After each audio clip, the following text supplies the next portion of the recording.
How to bypass all safety switches on lawnmower. Before we dive into the process, let's talk about safety. Your lawnmower safety switches are there for a reason, to protect you and others. Disabling them can be dangerous and may void your warranty.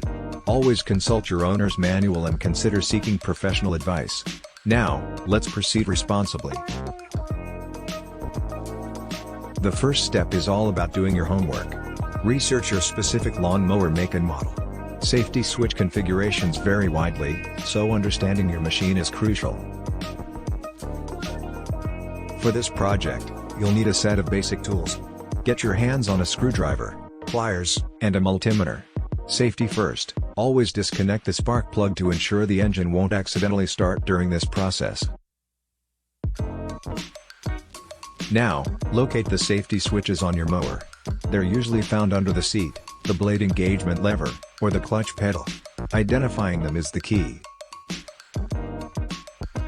Using your multimeter, test the safety switches for continuity. Make sure they're functioning as intended. If they're faulty, consider replacing them instead of bypassing. Find the wires connected to the switches and disconnect them. Create a short jumper wire to bridge the connections. This effectively bypasses the switch. Reassemble the components, ensuring that your bypassing doesn't interfere with the mower's operation. Safety is paramount, and you should never compromise it.